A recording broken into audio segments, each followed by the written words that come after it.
Hello, listeners. Parents, is your teen college ready? Today, I have a wonderful guest I cannot wait to share with you. I'd like to welcome Mr. Kolby Goodman. Welcome to the show. Charlie, thank you so much for having me. I really appreciate it. And I'm excited to be here today. Outstanding. So, parents, this affects every single one of us. Not one person is going to get out of learning what Colby has to say because it's all things preparing for a career. So, you've raised your wonderful children and they are super excited to be grown up. And then we get to talk about Colby. So, Colby, can you go ahead and share with our listeners a little bit about yourself and how, what it is that you do? Yeah. So for the last 12 years, I've been a career coach and a resume writer.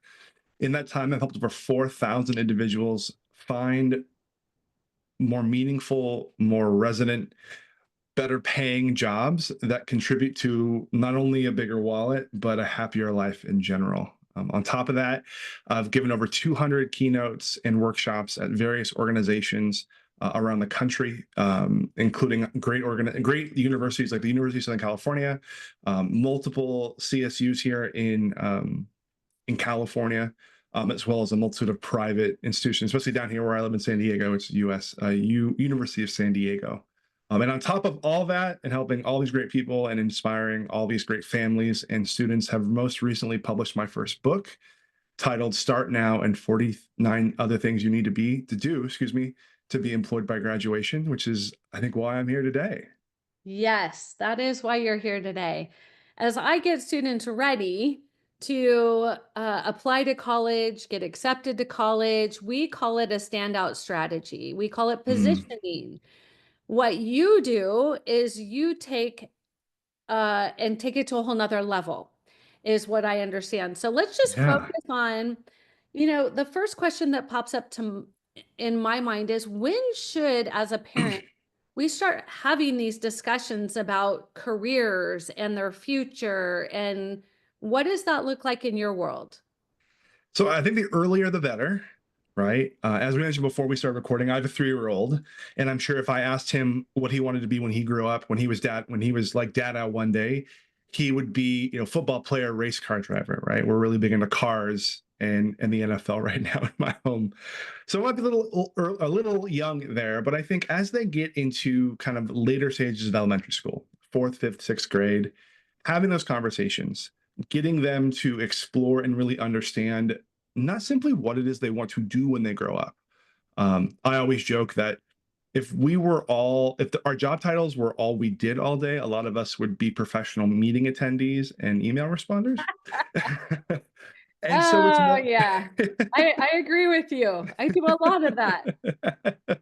But I think what brings meaning to our careers is the problems that we like to solve, right? So for me, my parents had an inkling that I was going to be somewhere in the technologies. I was the kid that took apart the VCR and put it back together. I was the kid who knew more about the family computer when it came in the house than my parents did after a couple of weeks, right? I was always that kid, and that's where the first big chapter of my career came into. And it was them encouraging me there, buying me the tools and the softwares and sending me to computer camp that helped really spark this in me. And I think the more that we can talk about some of those things, the better, just so that when you enter college and you pursue an investment of time and energy and money into getting your degree, you come out and you have an understanding of what is this, how do I want to leverage this experience and this knowledge versus, fortunately, a lot of young professionals that I encounter, they come out and they say, great, here's my very expensive piece of paper that I've earned over the last 4 years. Now what? Mm, yeah.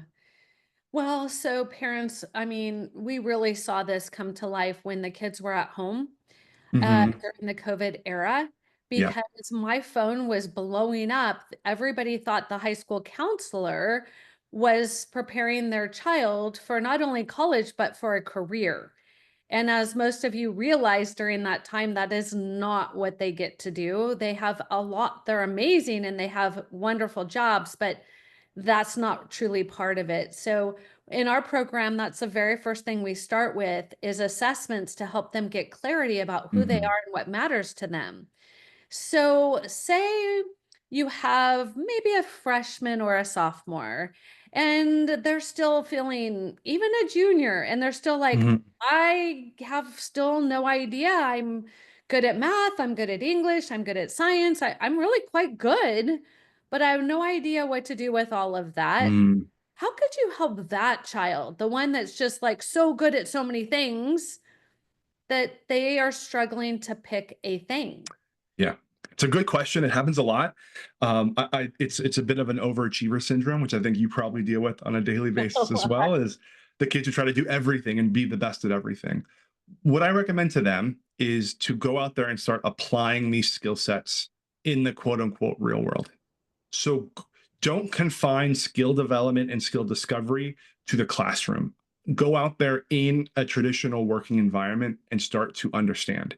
Those pivotal years between, 15 to, 23 is where our young people need to be going out there and doing more sampling from the career buffet, right? I think a lot of young people these days, I see it all the time, is that they feel like they need to make their first choice the right one. And there's so much pressure in picking the right major or picking the right career or the right college that there's anxiety, there's analysis paralysis around there, and it really delays and stunts that growth. What I say is do the opposite. Go out there and get a job at the pizza place. Go and work at, the Gap. Go and heck, even, do Uber Eats. It doesn't matter. Just go out there and start experimenting and figuring out what you like, but also knowing that if you find something you hate, that's so important too, because it all contributes to this equation of how do I want to spend the rest of my life? What problems do I want to solve? And what difference and value do I want to put into the world? Mm, yeah. I couldn't agree with you more. We see that a lot, and it could just be that we have very high caliber students that have a big want and a desire for their life. But what I do also agree with is students don't want to fail. This generation is very interesting in that they would rather not do it than take a chance at failing at it, which is a new concept that I've learned about this group of students going through high school right now. So we have them do a community service where they think they're helping somebody, and Mm, really they're starting to learn, do I like people? Do I not like people? Right? Do I like math or do I like music? So when you talk about sampling, that's a great word. I'm going to use that. I'm going to borrow that word. please, When you please. talk about sampling, when is a good time to start? And the feedback that I get from the students is the adults are taking my first job. Like, I want that first job, but there's Mm, adults that are taking my first job. So I would love your perspective, or even something that I could say, I understand, but this is what we know to be true. yeah. So the starting of that sampling, I love the idea of also doing it in the community, right? You don't have to go out there and get paid to do it. Just exposure, right? Like for me, it was a little bit of money, but it was more of me going out there and just filling my days. Was I was a referee for youth soccer, right? And it taught me a lot. It got me up early. It made sure I had my uniform. It taught me all these things. It didn't pay me a lot of money. I was also, was a tutor for younger kids in my elementary school. Like there's all these things, right? So I think as early as possible to start some of that sampling. And I think also looking at what are the things that your child is doing when they have no obligation, right? Is your son in the back room with his headphones on, like trying to finger at the at the keyboard or at the guitar? Like, is your daughter a seamstress just when she's got nothing else to do? Like, or like, are they drawing? Are they sing? Like all these things, right? I think looking at where the free time is being spent is a great hint at what might be out there, but also understanding too, forcing you to go out there and do things that they're not 100% bought into when they start. I know that's really hard as a parent. Trust me, I have a 3-year old. Making him do anything we want is a struggle. But I think it's about, hey, like we're gonna this chapter of this season of our life, you're gonna try tennis, right? Or we're gonna go and volunteer at this organization, or you're gonna go get a job in this industry. And just as like we're gonna experiment. This is just a temporary experiment to understand. I think framing it like that is helpful, and doing it as early often is helpful. I'm going to Mhm. tackle your, hopefully that was, does that make sense there, Yes, Kelly? yeah, it does. Perfect.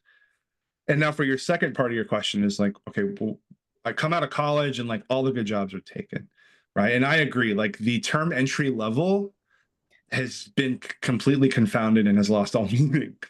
And so I think that's an even more prominent reason to get your children to think about these things earlier, because I think, a lot of an older generation, my generation, I'm a little bit, on the younger side in terms of I applied for everything with digitally. I didn't submit a single, piece of paper anywhere. I think a lot of the parents' parental advice is a little bit outdated, and they don't understand the game these days, right? And it's you got to start early. You got to get meaningful experience and exposure, and you have to do your best to put yourself out there to be that positive squeaky wheel, Mm, right? Because the college degree is no longer a get a job free card like it used to be. right. I mean, that's so helpful. There's a couple of challenges, right? As the parent, you're saying, do your homework, do your chores, get good grades, do all of this stuff. And then you add one more, and I want you to do this. So, parents, I always recommend think about how you would receive another thing to do instead of just hanging with your friends. And so, a lot of times I will say to the students, you know, when's the last time you did something for somebody that did not benefit yourself? Mm, 'Cause sometimes we get so wrapped up in Instagram and Facebook and TikTok, and they look at everybody's best day and they're like, well, I want that life. And until they're really out in the real world and having to face, you made me laugh when you said soccer referee because my son was one. And I remember sitting on the sidelines wanting to protect him from the parents. And so he learned a lot about negotiation, communication. And as a parent, I learned to keep my mouth shut, but it was not easy. sure. So that was a great example where I forgot that that was just he loved the sport. He was already on the soccer field. So what a great way to build that up. That's perfect. Let's talk a little bit about some mistakes that are made. Mhm. What are the potential pitfalls of not doing this or doing it wrong? I think a lot of the energy that a lot of parents put into this process tends to be solely focused on classroom performance, right? Or how it looks on a college entrance exam, right? So yes, you need the 4.0, you need all the AP classes, you need to be captain and valedictorian and all this stuff, right? But I think it's also important that you integrate things about how are these people, how are your young adults being exposed to life outside of school, right? Again, because it will give them an advantage of making sure that they're very clear what their career North Star is as early as possible.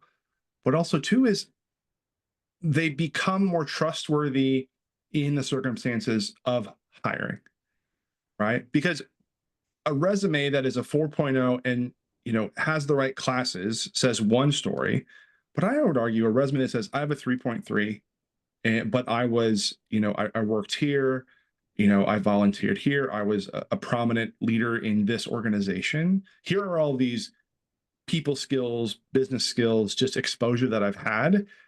That then the manager says, okay, student two is way more trustworthy because student one tells me they can sit down and memorize and regurgitate and follow directions, and a lot of employers want to hire that employee, but if you want your child to have a flourishing career from 22 to 65, we don't want to send them out there as a know-it-all.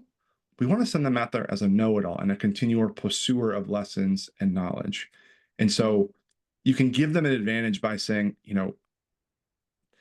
I want you to do good. I want you to try hard in school, but I also want you to try hard in things that happen out here in the real world so that you get a sampling of it, like we talked about already. And so that you become more trustworthy and people will take a greater risk on you versus your competition.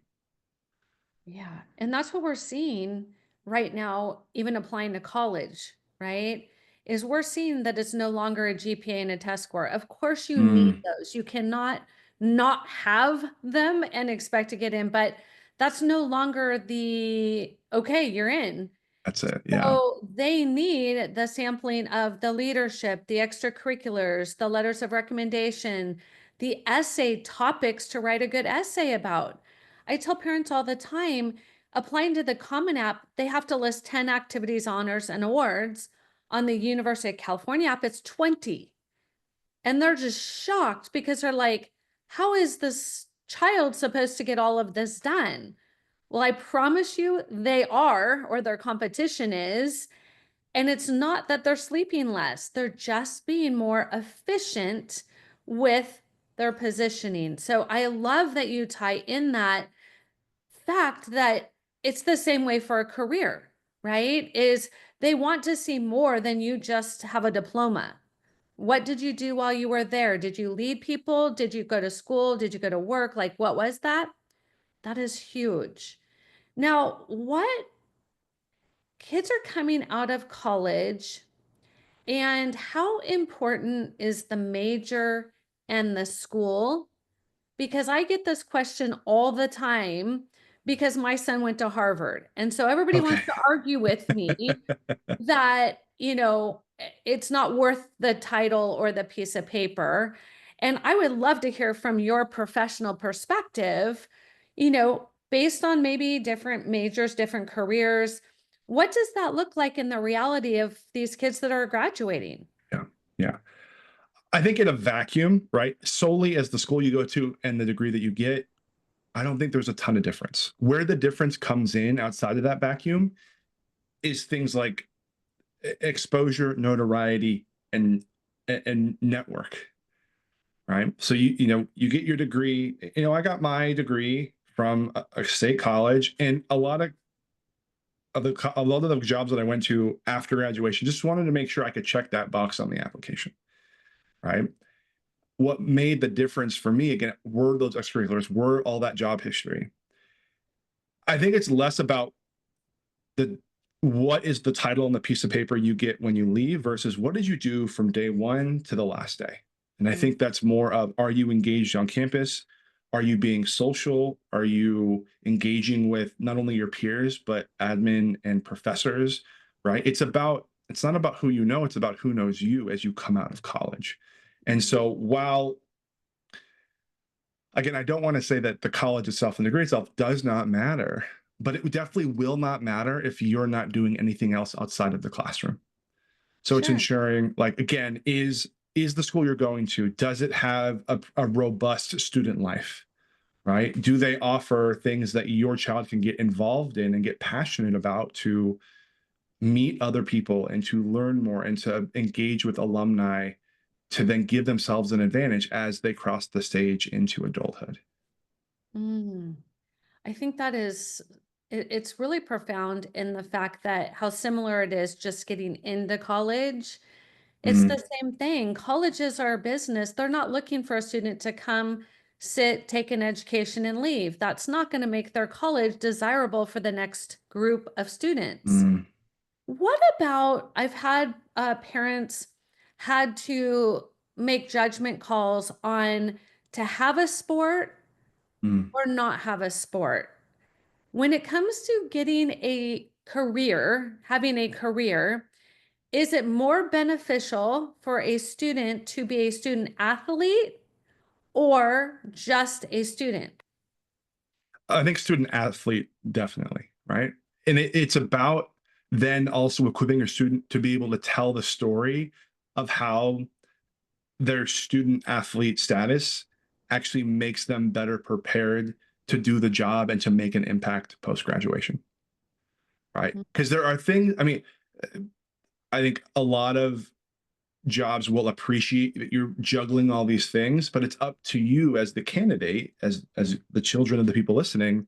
Okay, how does playing softball, D2 relate to this HR entry level job that I want to apply to?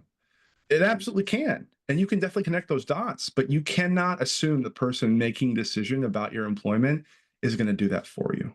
So I think having that, and really, I think it boils down to the the life experience your child has going into the quote unquote real world, Yeah. right? It's not simply just, yeah, I went to class, I studied hard, I got good grades. It's also, yeah, I played for this team and I got involved here and I went abroad, or, I was an au pair, or whatever it is. The minimum threshold for an interview is simply be interesting, Mm, right? And so if you have nothing more to talk about as as a 23-year-old applicant than the things you wow. did in the classroom, it's going to be really hard to differentiate you versus the other 250 plus applicants that are coming in the door. Which is, I say that very specific number because that is the average number of applications that are coming down the pipeline for entry level jobs in 2023. We're waiting on 2023's results, but as the number of total um, degree earners increases over the next 10 years, that number is going to jump astronomically. So I'll say it again for those in the back. Um, Life experience and being interesting, Mm, even if it has nothing to do with the major or the degree. The right leaders you want your children working for in those pivotal post-graduation years are championing a unlinear and untraditional experience being young. Like I said, going abroad, playing a sport, getting involved somewhere, like starting a business, like it doesn't matter. They see those who are hunkered down in the books and getting a 4.0 nothing else more of a liability than an asset. I've heard that time and time again. That's interesting. Listening, to students who've been in our program after doing this 17 years, right? They're not only have they gone in, they're now out, and they say, Shelly, it's exactly what you told us to get in is what we had to do in college to get the job. And so that is so reassuring that it is still true that being interesting and having something to share. I tell students the hardest thing for a teenager is to brag and boast because Mm-hmm. we have taught them as a parent, do not brag, do not boast. People don't like it. You won't have friends. And now to get into college and a career, we're telling them, whoa, whoa, whoa, you Yep. better Do the have a exact opposite. really interesting story. And so you're saying exactly the same thing as I say, just getting them into college. That is so crazy. Now, how would somebody work with you? Like I have, my oldest is graduating from college. At what point would we engage you? What would you do? What does Yeah. that look like? Because you're kind of new in our world because we're all focused on college. What does that look like? How do you help students and young adults? Yeah, so a majority of my clients come to me in junior and senior years, and their parents come to me, and then I go to them. That's usually a parent introduction, and it's about strategizing what are the actions that need to be taken, and providing some accountability into what are the small steps, the small mindset shifts, the small changes that need to happen, so that ideally you are employed by graduation. I love to start with my clients when they're able to go into that graduation weekend and they get their caps and gowns and all the family flies and drives in and they cross the stage and everybody yells and screams and they go get dinner or they go to the backyard party. And every time they get asked the question, because we all did, oh, college is over. What's next? They say, actually, I have a job secured. But before that, I'm taking a month off. I'm going to Europe. I'm going to backpack. I'm going to do nothing, and they don't have to face the stress and the anxiety of, okay, now the real work starts. And so Mm. what I work on with my clients is clarity on not simply what you want to do, but what problems do you want to solve? Because that's how we're going to be selling you to your next employer, not as a job doer, but as a problem solver, because that's what every good boss wants, is a problem solver, not simply just a job doer. And what do you need to do to either acquire the right skills to be in the top percent of those looking to solve that problem? And then, like you said, here, Shelley, how do you communicate about yourself in a way that showcases to a stranger that they should trust you and that they're going to know your value and appreciate your impact enough to take a chance on you to hire you full Mhm. Wow, that was a lot. So time? parents, what I got out of it for my four kids is what problem do you want to solve? So honestly, when you're sitting around the dinner table, and hopefully you have at least one night of that, ask your teenagers, start asking them, what problem do you want to solve? Because if they don't hear it until they're a junior or Mm. senior in college, they're going to be like, what do you mean problem?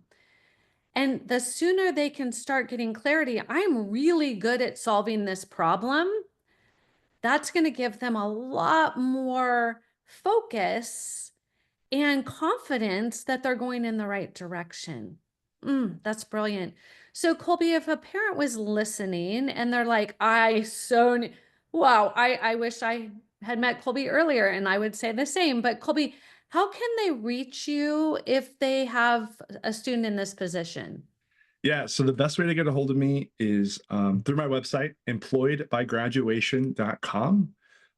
They can reach out to me there. And if your listeners let me know that they found me on your show, I'd love to send them a complimentary copy of my book, Start Now and 49 Other Things You Can Do to Be Employed by Graduation, that they can gift to their child.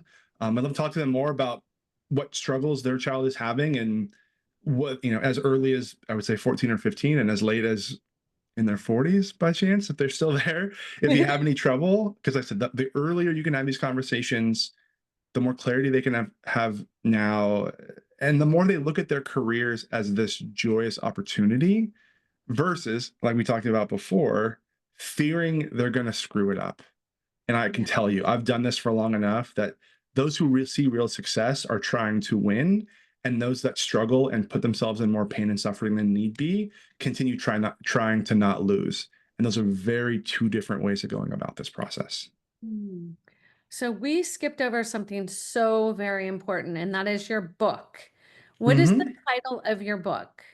Yeah. So it's called Start Now and 49 Other Things to Do to Be Employed by Graduation. It's out right now on Amazon. You can Google that. It's a mouthful. Or you can Google, or you can search my name, Kolby Goodman, on Amazon. It'll be the first one that shows up.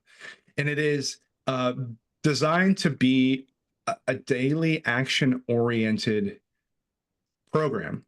I see it. I initially wrote it as a sympathy letter to my 23-year-old self, who was coming out of college in 2008 and who was facing, at that point, the worst financial crisis the world had ever seen. And since then, we've had a few more. But what did I need to do? No, and what I need to do at that point so that I could avoid that depression and that anxiety and that lack of self-worth and that total vacuum of confidence that I faced as my friends were getting great jobs, who were backpacking across the world, who were still in school and had some structure and some purpose. Well, I was literally, and there's a picture in the book that depicts this, rotting on the couch of my crappy, little college apartment. And so I wrote this book to myself and to every other early 20-year-old out there who is good at school and is good at the thing, but nobody's taught them what it takes to make a life and a career based on all of that. And so it's there to be this tangible, ingestible, actionable process so that your young professional knows and has the confidence that they're taking continuous forward progress to getting a post-graduation job that they really do love and that they're simply not settling for because it's just the next thing that comes across their plate. Yeah. I mean, there's such need. That's why I wanted to highlight it again. My second best-selling book was just released last week, and it is The College Admissions Plan Simplified. So Mm, the whole thing is about simplification, and yeah. that's what you're talking about. It's like this whole thing is so noisy and so crazy, but it doesn't have to be. So parents, if you're feeling like your child is not launching or ready to launch, I highly recommend you reach out to Colby. Any last words of advice, Colby, before I let you go? Yeah, I think it's, to the parents out there, and trust me, I'm just getting into this. I'm trying to do my best for my kid, and he doesn't always know it. He's only 3, but it's only going to get worse. I know. Is that I think it's about having the conversation, right? And getting curious with your children. What do you want to, what do you think you want to do? Why that? Like, could you do that now? What's missing? I think really leveraging curiosity and understanding what's happening in your own children's heads about the careers they want to build is going to be helpful, and then you helping them take action. Because I think too, like you said, I don't think we get asked these questions enough at an early enough age, and then we're expected to know the answers without ever being asked the question when we magically cross that stage, turn that tassel from one side to the other, and throw our hats in the air, right? So the earlier you can start having this conversation and asking these questions, everybody is going to be so much more happy and excited than looking at having a career or finding out what they want to do as this punishment, or like you said, this kind of continual repeated failure to launch. Because trust me, I see that too often in my line of work. I bet you do. Parents, Colby, thank you so much for tuning in today. And until our next show, please sit down with your child and start these conversations wherever they're at. And I hope you have a wonderful day.